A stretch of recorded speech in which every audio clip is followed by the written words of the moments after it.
This is Passek, FlyFish Fanatic, and welcome to my tying bench. Today we will be tying. Let me adjust this so you don't have to look only at the top of my ugly head. Today we'll be tying just a little unweighted kind of my version of a San Juan worm, but just an unweighted version. Great river pattern has been it's proven itself for many years. The actual San Juan worm. This is a kind of an unweighted. It does have a bead on it, but it sinks a little bit. But if you want this to sink a little bit more, put some underbody lead on it. In the case today, I actually ran out of the size that I normally tie this on, the material, and the hook. The hook is actually kind of good because you guys can see it a little bit better. It's a little bit bigger, but unfortunately, I only got the small of the body glass instead of the medium, but that's okay. So let's get going. So in the vise today, we have an Ahrex SA250 shrimp hook. All right, sorry.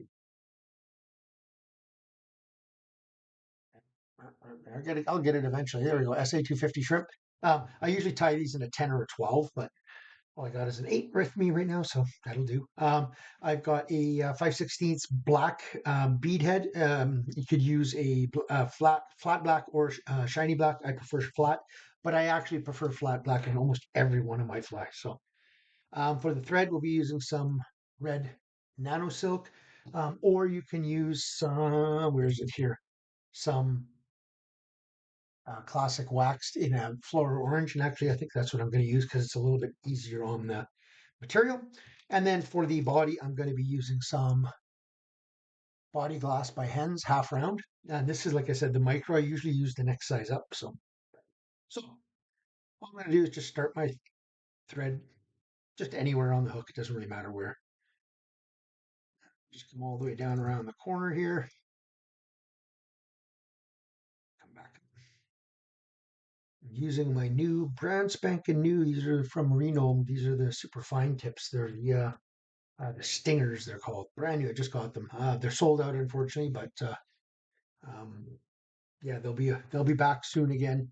As soon as they hit the market, the fly tires went nuts for them. So I just down around the corner, come back about halfway, gonna take some of that body glass and I tie it in with the flat facing down.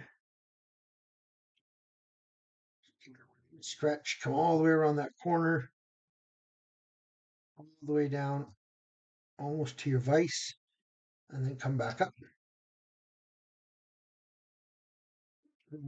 Where you cover your hook with your red or your orange thread, the better the result color wise will be.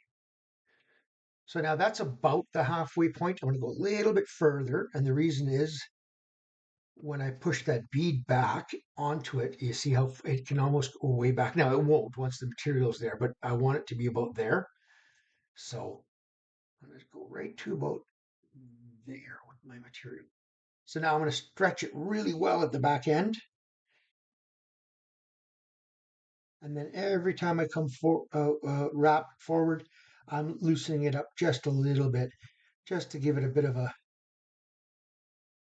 thicker portion at the front end here. Like I said, normally I would never tie it this on this big of a hook. This one with this, especially not with this small body glass. So just up to there, cut that off.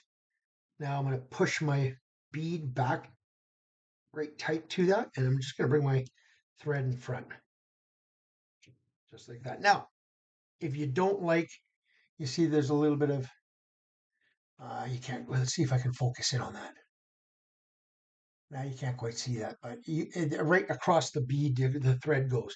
I'm going to put UV resin on it anyway, so it doesn't really matter to me. But if you're not going to, then I would finish that, move the bead back, and restart your thread in the front, just so that thread doesn't get broken, right? So now I'm going to do the same thing. I'm going to actually grab a different piece of body glass. That would probably finish it, but I'd probably be struggling trying to get the last little bit. And I don't want to do that on video, so just going to cut another bigger, longer piece. Same thing. Look for the flat side down. Nice and tight. Pull, pull, pull.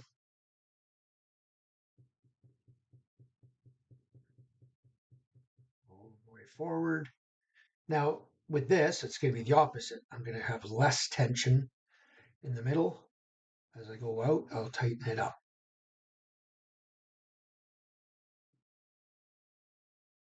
Really tight as I'm getting to the end here.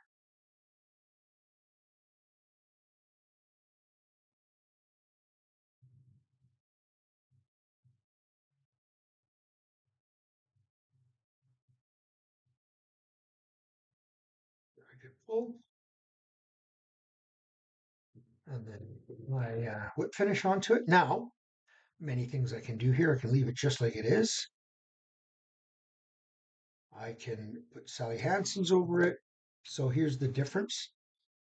Sally Hansen's coated. So this is a smaller hook, right? But there's a Sally Hansen's coated. And here is the UV coated. You see the difference? It's a completely different finish. You don't see the segments. I personally like it when it has a little bit of a segmented look, because worms actually have that. So I'll just give it just a really thin coat. The Sally's is not cooperating. It's coming out in blobs. Real thin coat of Sally's all the way along, and I'll wipe some of that off because I do want a little bit of the, like I said, segmented.